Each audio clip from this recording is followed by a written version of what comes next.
तो last class में हमने पढ़ा था इक्वेशन ऑफ प्लेन्स।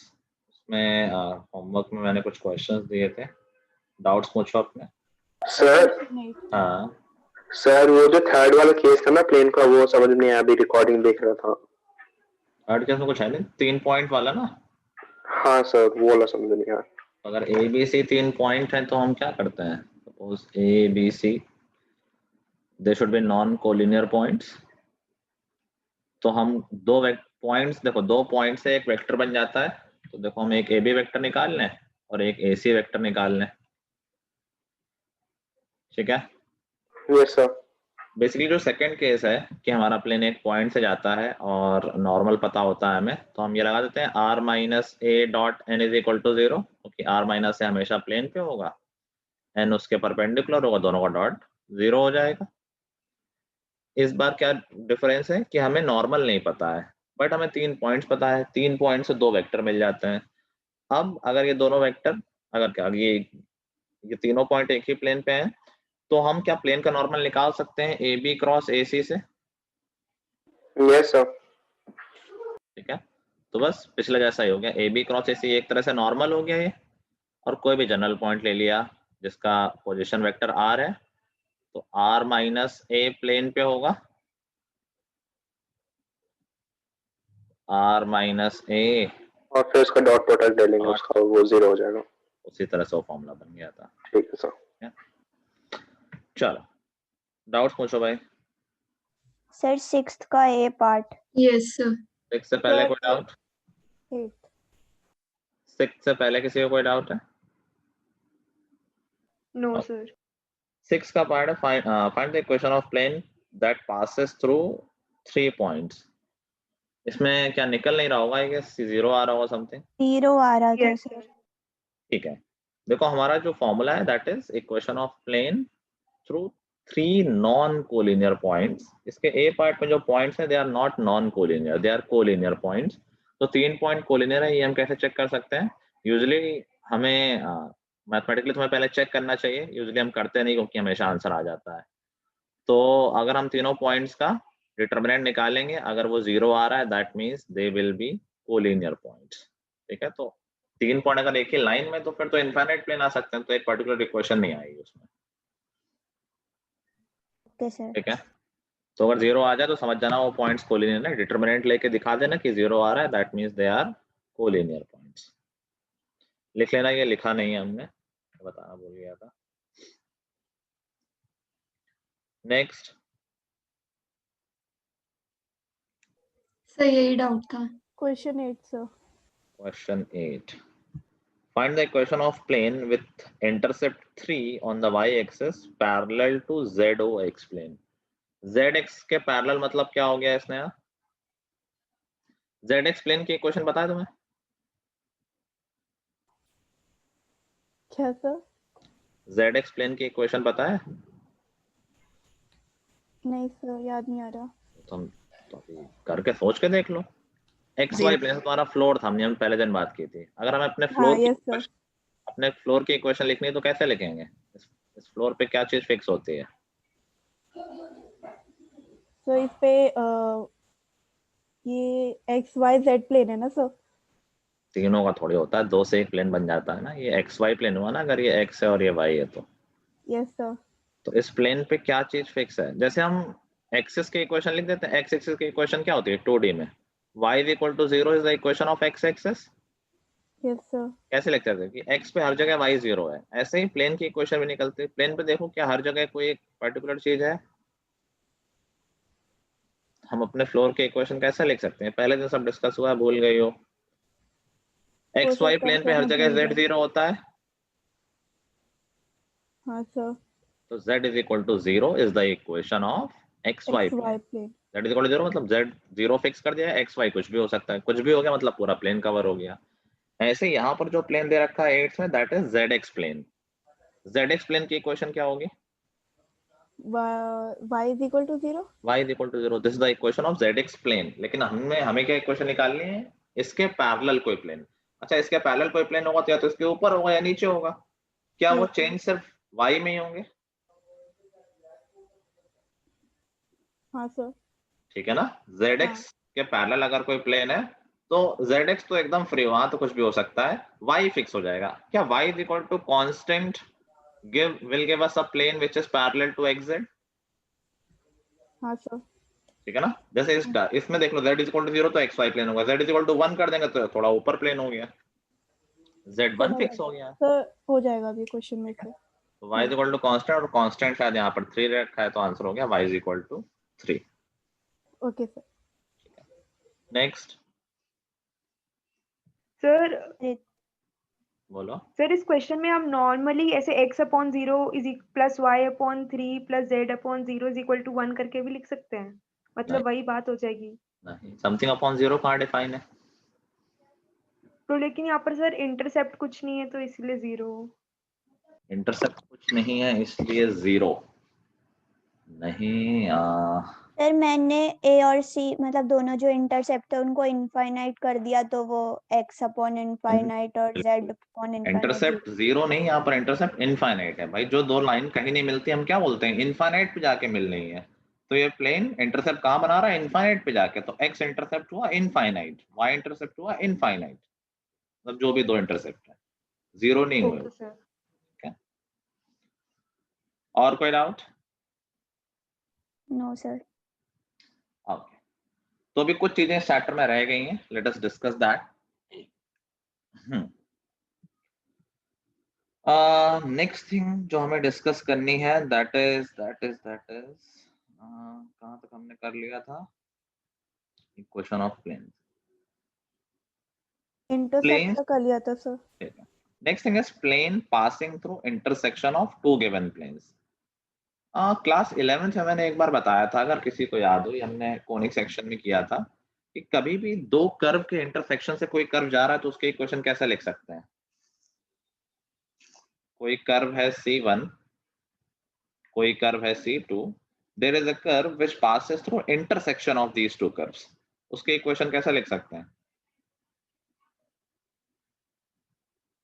नहीं याद है किसी को? चलो, तो ये प्लेन के लिए भी हो जाएगा, जनरल भी ध्यान रखो कि कभी भी हमसे बात कर लिया रही है कि दो कर्व के इंटरसेक्शन से कोई कर्व जा रहा है, उसकी इक्वेशन लिखनी है। So it is always C1 plus lambda times C2 is equal to 0. How this is valid? So see, हमारा जो कर्व है जो पूछा गया है वो ऐसे पॉइंट से पास हो रहा है जो दोनों कर्व को सेटिस्फाई कर रहे होंगे। भाई दोनों के इंटरसेक्शन में है तो कर्व 1 को भी सेटिस्फाई कर रहे होंगे और कर्व 2 को भी सेटिस्फाई कर रहे होंगे। एग्रीड? Yes sir. यस तो अगर उस सर। पॉइंट को हम कर्व 1 में डालेंगे तो 0 आ जाएगा, कर्व 2 में डालेंगे तो भी 0 आ जाएगा। अब हमने जो इक्वेशन बनाई कॉम्बिनेशन से, कोई पॉइंट लेंगे तो वो इसको भी 0 कर देगा, इसको भी 0 कर देगा, तो नेट 0 बन गया। तो जितने भी कॉमन पॉइंट होंगे वो हमेशा इस इक्वेशन को सेटिस्फाई करेंगे। ऐसे ही अगर कभी हमें इक्वेशन ऑफ प्लेन बतानी है जो कि जा रहा है इंटरसेक्शन ऑफ टू प्लेन से, तो कैसे लिखेंगे? कोई अगर मान लो पहला प्लेन है r dot n1 is equal to d1, किसी एक फॉर्मूले में लिख लो इक्वेशन, कोई फर्क नहीं उससे। दूसरा प्लेन है r dot n2 is equal to d2, तो हम दोनों के इंटरसेक्शन जाने वाले प्लेन की इक्वेशन लिख सकते हैं r डॉट, यही काम, C1 प्लस लैम्डा C2, तो n1 plus lambda n2 is equal to d1 plus lambda d2. That's how we will write the equation of plane which is passing through intersection of two planes. कर लो note, heading डाल लेना ठीक से।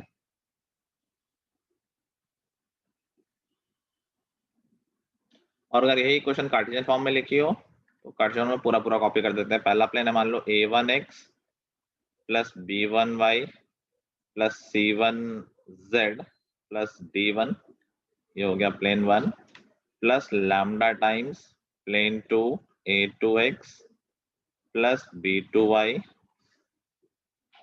Plus c2z plus लिखा है मैंने d2 is equal to 0। यही equation हमारी लिखी हुई है कार्टेशियन फॉर्म में।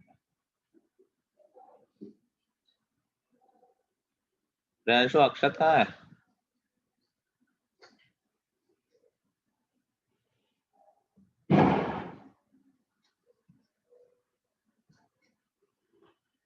अच्छा, खुद ही पता नहीं लग रहा है।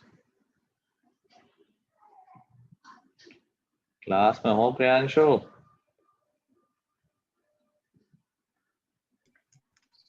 Yes sir. सर आवाज कट रही थी आपकी। अच्छा, अक्षत कहाँ है, कुछ पता है?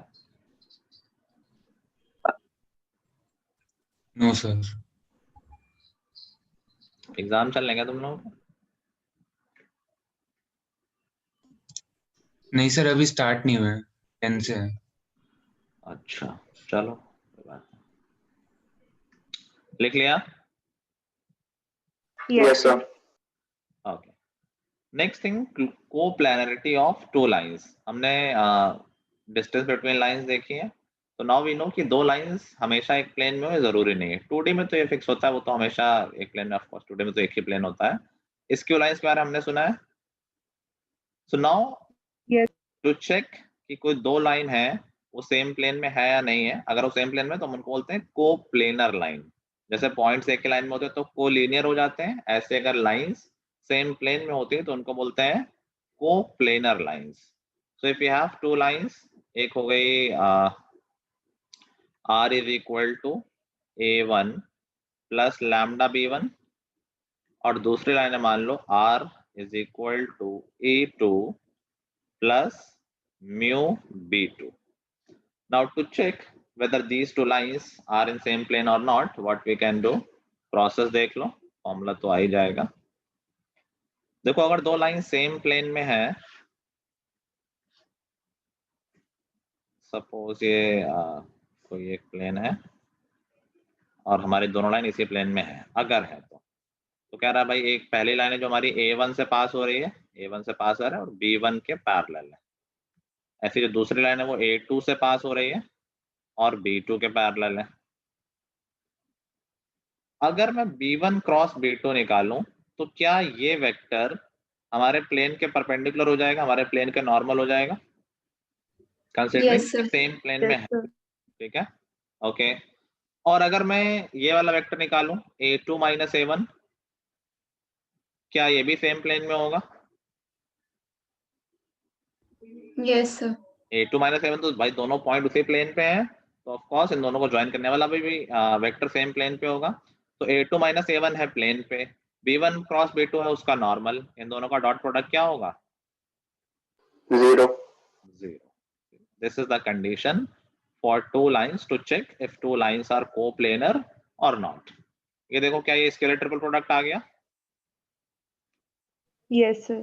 कार्टेशियन फॉर्म में कैसे लिख देंगे? x2 minus x1, y2 minus y1, z2 minus z1, और b1 और b2 के कंपोनेंट बुक से देख लेते हैं। b1 b2 के कंपोनेंट लिए हुए हैं a1 b1 c1 करके, a1 b1 c1 और b2 के a2 b2 c2। ये कार्टेशियन फॉर्म में चेक करना होगा, एक ही चीज है।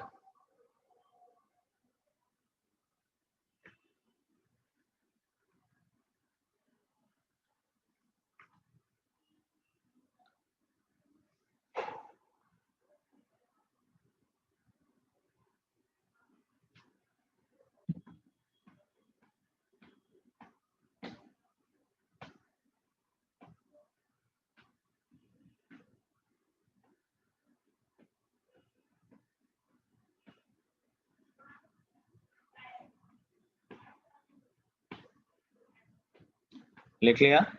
हेडिंग सारी प्रॉपर्टी डालना, this is condition for coplanarity of two lines.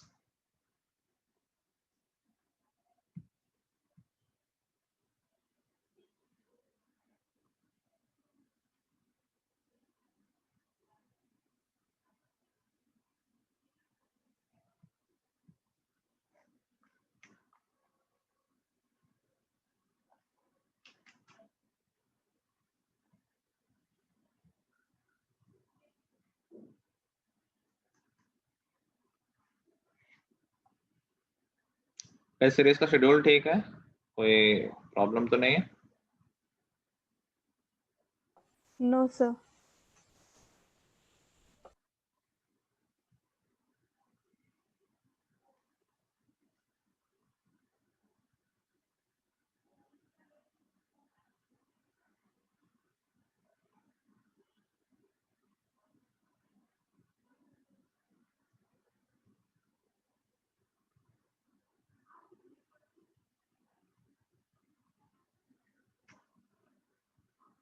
Sir done. देख लिया सबने? Yes, sir. चलो नेक्स्ट थिंग, सिलेबस से हट गया है, मैं सोरली बता दे रहा हूँ। एंगल बिटवीन टू प्लेन्स, दो प्लेन के बीच में क्या एंगल बन रहा है वो हम कैसे निकाल सकते हैं। तो सोचो ऑफ कोर्स दो प्लेन कब इंटरसेक्ट करेंगे तो कोई ना कोई एंगल तो बन ही जाएगा। जो बेसिकली मान लो एक प्लेन ऐसा है, दूसरा प्लेन कुछ ऐसा है, इंटरसेक्ट कर रहे हैं तो इनके बीच में कोई एंगल बना होगा, एक ऐसा कोई तो एंगल बनी गया बीच में। Yes, sir. ठीक है, अब ये एंगल कैसे निकाला जा सकता है?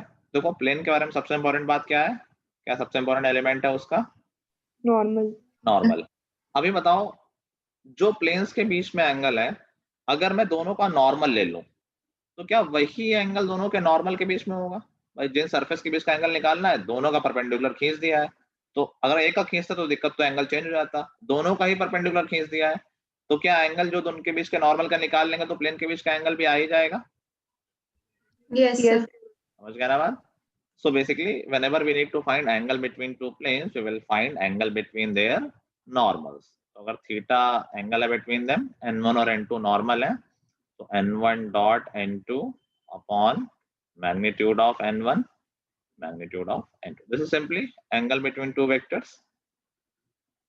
नॉर्मल वेक्टर पकड़ लिया, उनके बीच का एंगल निकाल लिया है।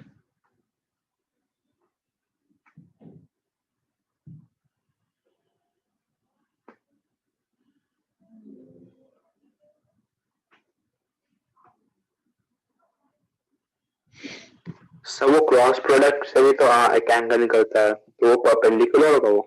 सेम ही निकलता है, क्रॉस से निकालोगे तो साइन थीटा वाला फॉर्मूला आ जाएगा, डॉट से निकालना आसान होता है।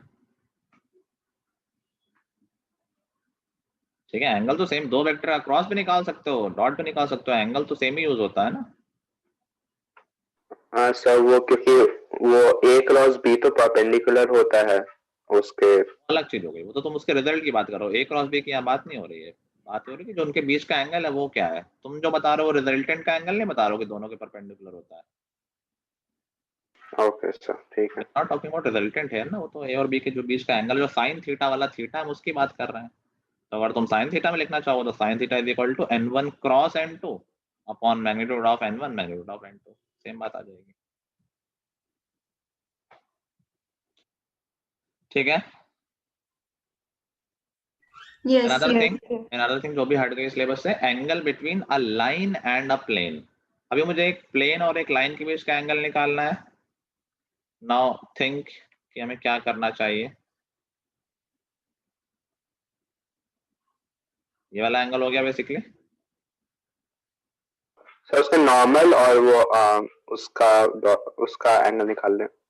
हम नॉर्मल और लाइन के बीच का एंगल निकाल सकते हैं आराम से।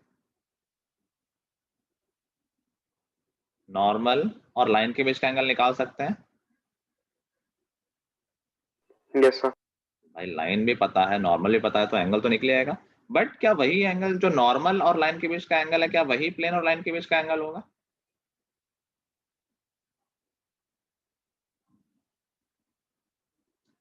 जो नॉर्मल और लाइन के बीच का एंगल है, क्या वही प्लेन और लाइन के बीच का एंगल होगा?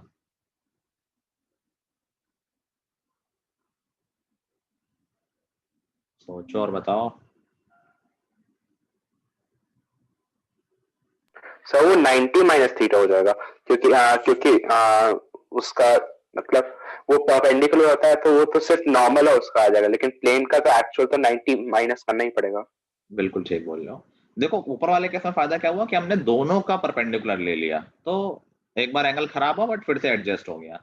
अभी क्या हो रहा है, मान लो ये प्लेन है, अपने फ्लोर पे सोचो और ऐसे पेन रखा हुआ है ये किसी एंगल पे। तो what is the angle between this line and this plane? तो ये बेस का जो एंगल आ रहा है, आई डोंट नो कितना अच्छा दिख रहा होगा, इमेजिन कर पा रहे हो? ये जो बेस का एंगल है, this is the angle between plane and the line. लेकिन हमने किसके बीच का एंगल निकाल दिया है? इसके नॉर्मल और लाइन। नॉर्मल तो ऐसा हो गया परपेंडिकुलर, नॉर्मल लाइन के बीच को तो ये वाला एंगल निकाल दिया है। बेसिकली एक बात ये हो गई कि सोचो अगर हमें इस लाइन से किसी दूसरी लाइन का एंगल निकालना हो, इसका एंगल निकालना हो, तो ये रिक्वायर्ड एंगल है। और हम एंगल निकाल दें इस लाइन का परपेंडिकुलर लाइन से एंगल, ये वाले इस लाइन से एंगल निकाल दें, तो हमने तो ये वाला एंगल निकाला है ना, हमें निकालना ये एंगल था बट हमने निकाल दिया परपेंडिकुलर से, तो हमारा जो रिक्वायर्ड एंगल थीटा था हमने निकाल क्या दिया है 90 minus theta. Yes, sir. Great. या फिर अगर हमने थीटा निकाल दिया तो हमारे लिए रिक्वायर्ड एंगल है 90 माइनस थीटा। तो अगर हम प्लेन के नॉर्मल और लाइन के बीच का एंगल निकालेंगे तो वो हो जाएगा cos theta is equal to, मान लो प्लेन का नॉर्मल है n और लाइन का डायरेक्शन है सपोज b, तो n dot b over magnitude of n magnitude of b। लेकिन ये थीटा हमारा रिक्वायर्ड एंगल नहीं है, ये तो एंगल हो गया नॉर्मल और लाइन के बीच में, हमारे लिए रिक्वायर्ड एंगल 90 माइनस थीटा होगा। Yes, sir. तो या तो ये एंगल निकाल के 90 सब्ट्रैक्ट कर लो या शुरू से ही चेंज कर सकते हैं। हमारे लिए रिक्वायर्ड एंगल है मान लो फाई, तो फाई की वैल्यू क्या 90 माइनस थीटा है, Yes, sir. ठीक है। तो हम थीटा की जगह क्या ये लिख सकते हैं कॉस 90 माइनस फाई, एक ही बात है, Yes, sir. Which will be sine phi. तो बेसिकली जो फॉर्मूला लिखा होता है तो इस तरह से लिखा होता है, वैसे स्टैंडर्ड रिप्रेजेंटेशन थीटा है कि sine theta is equal to n dot b upon magnitude of n magnitude of b। फिर से समझ, कोई डाउट हो तो पूछ लेना।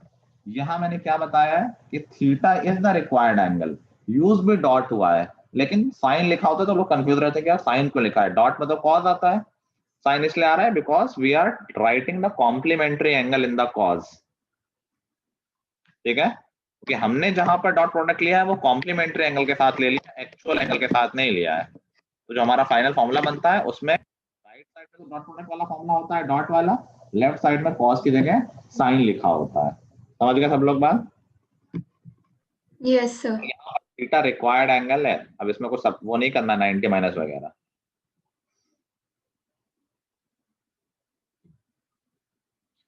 किसी को डाउट हो तो पूछ लो, वैसे ये दोनों चीजें सिलेबस से हट गई हैं, फिर भी मेंस में आएंगी, सिंपल होता है, कुछ खास नहीं है। दोनों प्लेन के नॉर्मल लो और एंगल निकाल लो तो एंगल बिटवीन प्लेन आ गया, और एक बार साइन थीटा कर दो तो लाइन और प्लेन के बीच का एंगल आ गया।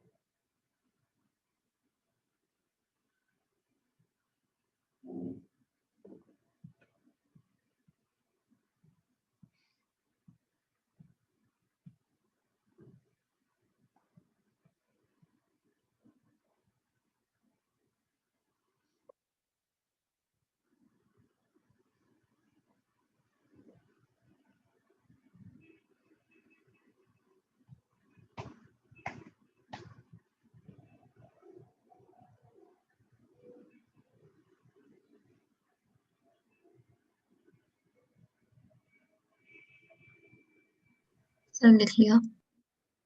कोई लिख तो नहीं रहा है? No sir sir. एक मिनट। No sir. कॉमर्स वाले इसको इग्नोर कर सकते हैं, उत्तरा तो आज आई नहीं, उनको तो कहीं और यूज करना नहीं, इसलिए बस ठीक है।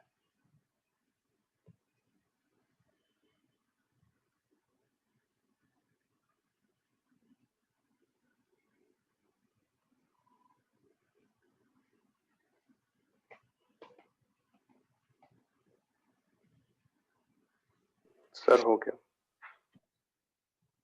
तो last thing of the chapter, वैसे तो एक और कॉन्सेप्ट, मतलब वैसे कॉन्सेप्ट हेडिंग नहीं है बट एक क्वेश्चन आता है, इंपॉर्टेंट है, बड़ा है, इसको हम कर लेंगे। Conceptually last thing is distance of a point from a plane. इसको समझो, समझ के कर लोगे तो फॉर्मूला तुरंत याद हो जाएगा, रटोगे तो फिर गलती हो सकती है। हमें किसी पॉइंट की किसी प्लेन से डिस्टेंस निकालनी है, point is given, plane is given, ठीक है। ये कोई पॉइंट है जिसका पोजीशन वेक्टर ए है, एक्सेस भी बना लेते हैं, दिस इज कोऑर्डिनेट एक्सेस।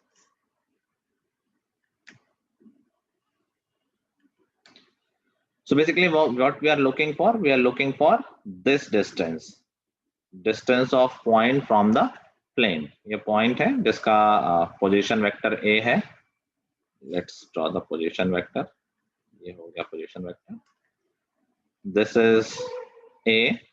इस प्लेन के बारे में हमें सब कुछ पता है, इसके इक्वेशन में पता है r dot n cap is equal to d। तो 3D के चक्कर में थोड़ा विजिबिलिटी कम है आई गेस। सिचुएशन सबको समझ में आ रही है? ये हमारा थर्ड।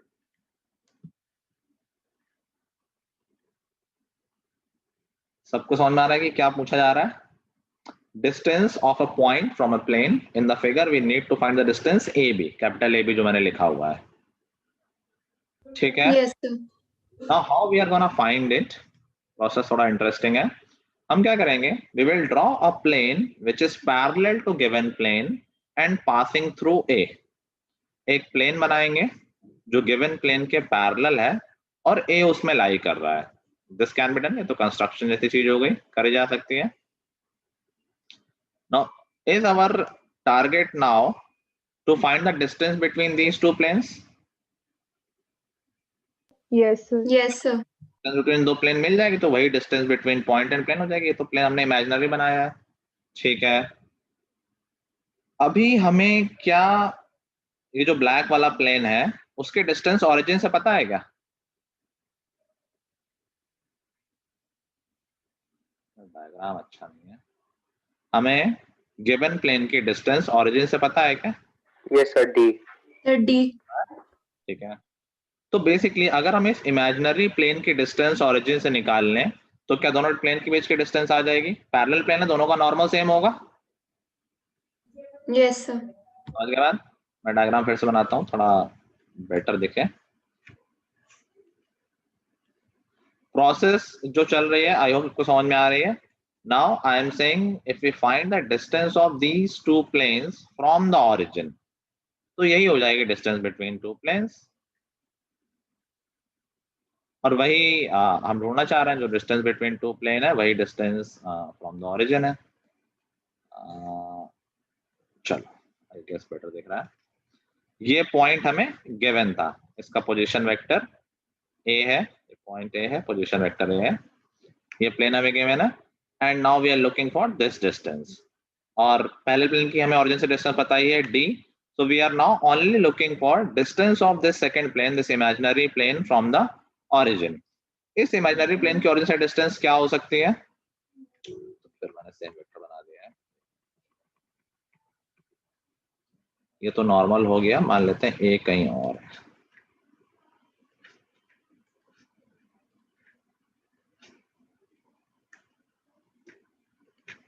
पॉइंट ए मान लेते हैं, ये रहा हमारा।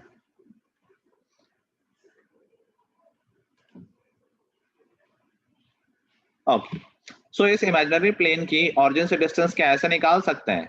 ये तो पोजीशन वेक्टर ए हो गया, ये तो कोई भी पॉइंट होगा, जरूरी नहीं है परपेंडिकुलर हो। इस वेक्टर का अगर हम नॉर्मल डायरेक्शन में प्रोजेक्शन निकाल लें तो क्या है distance of plane from the origin आ जाएगी।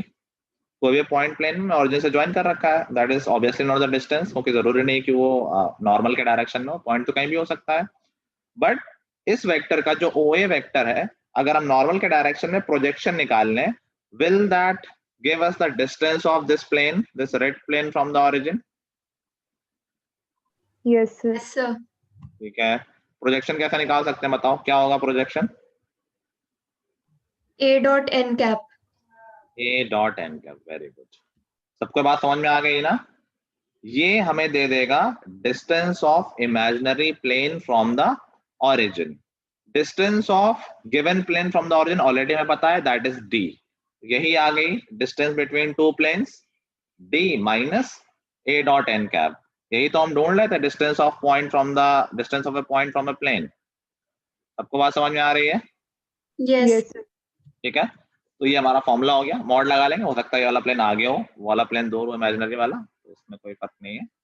तो distance of a point from a plane हो जाएगा d माइनस ए डॉट एन कैप, एन यहाँ पर नॉर्मल वेक्टर है, d distance of given plane from the origin है, and a is the position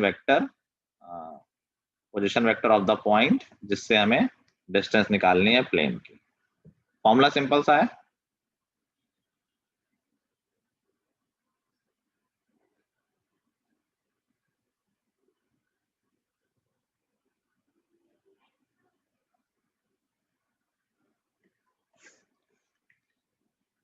ठीक है, अब देखो इसी फॉर्मूले को मैं कार्टेशियन में लिख रहा हूँ, मैं दिखा नहीं रहा हूँ कैसे आया है क्योंकि ये सिंपल फॉर्मूला तुम्हें ऑलरेडी पसंद आ जाएगा।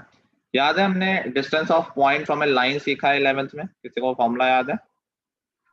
ax plus by plus c upon under a square x1 plus होता b square. है, ये x तो Yes, sir. इक्वल, तो बिल्कुल वही फॉर्मूला बन जाएगा कार्टेशियन फॉर्म में। Distance of a point from a plane ax1 plus by1 plus cz1 minus d upon under root a square plus b square plus c square. ऊपर वाले से ही convert होके आया है, कोई ऐसी बहुत बड़ी बात नहीं है, बस यहाँ मैंने एन कैप लिखा है। नीचे कैसे आया होगा, एन वेक्टर को N upon magnitude of N लिख दिया होगा तो नीचे A square plus B square plus C square आ जाएगा। ठीक है, तो कार्टेशियन में ऑलरेडी तुम्हारा नॉन फॉर्मूला है, बस z एक्स्ट्रा आ गया है तो 3D है, z आना ही है। तो डिपेंडिंग ऑन किस तरह से क्वेश्चन दिया है, you can use any formula.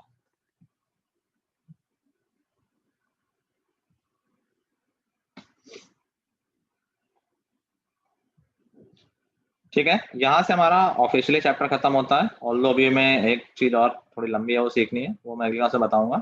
अभी कुछ क्वेश्चन प्रैक्टिस कर लेते हैं, आई वुड से एनसीईआरटी से ही कर लेते हैं। तो बुक खोल लो सारे लोग।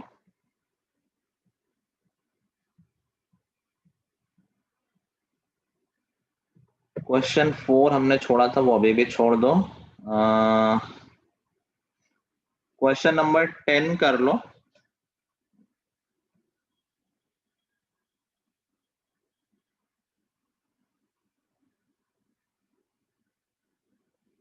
डिस्टेंस तो बहुत इजी क्वेश्चन दे रखा है। 14 का सेकंड पार्ट कर लो।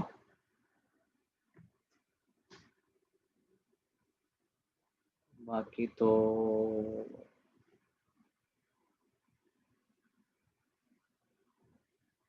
छोड़ो, इतना ही कर लो, करो जल्दी।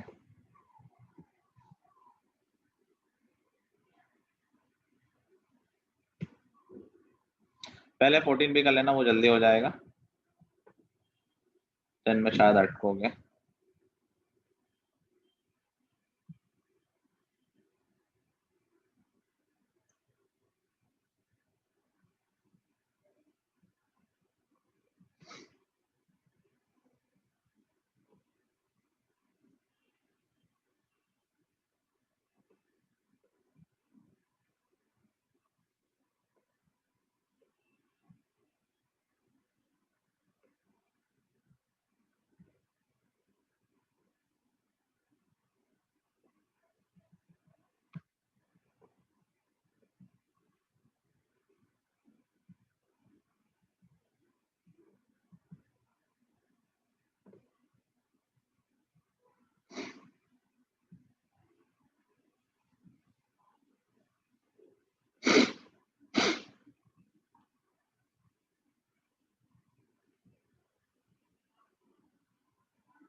आंसर मैच कर गए?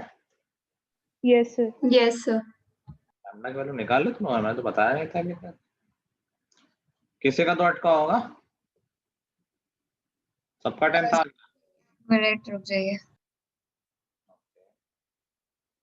चलो मैं पैरेलली मैं कर रहा हूँ, जिसको देखना हो प्रोसेस देखिए।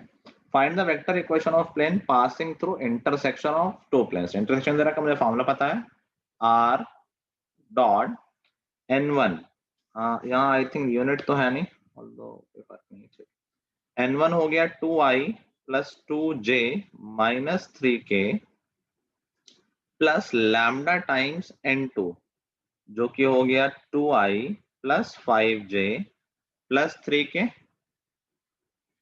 Is equal to 7 plus 9 lambda. अब देखो ये उन सारे प्लेन की इक्वेशन दे रहा है जो इन दोनों के इंटरसेक्शन जा रहे हैं। दो प्लेन के इंटरसेक्शन एक लाइन है, और एक लाइन से तो इनफाइनाइट प्लेन जा सकते हैं। तो ये मैं समझना कि हाँ अच्छा ये आ गया आंसर।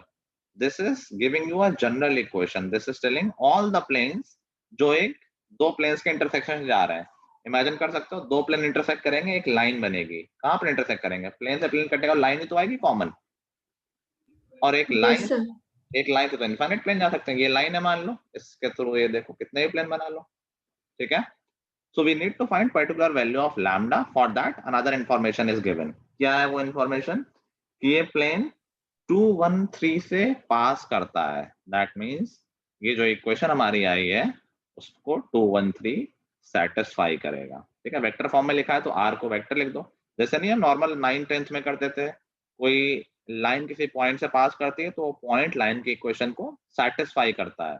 तो एक्स वाई वेरिएबल में वैल्यू रखते थे ना, ऐसे यहाँ पर वेरिएबल हमारा आर है, जनरल वेरिएबल। तो 2, 1, 3 वहां पर वैल्यू रख देंगे। ये वेक्टर हो गया 2i plus j plus 3k। ये इसको सेटिस्फाई करेगा। इसका डॉट लेना है। अंदर वेक्टर क्या है? अगर हम i कॉमन ले लेंगे तो 2 plus 2 lambda, plus j common ले लेंगे तो 2 प्लस 5 लैम्डा, और k कॉमन ले लेंगे तो -3 plus 3 lambda k is equal to 7 plus 9 lambda.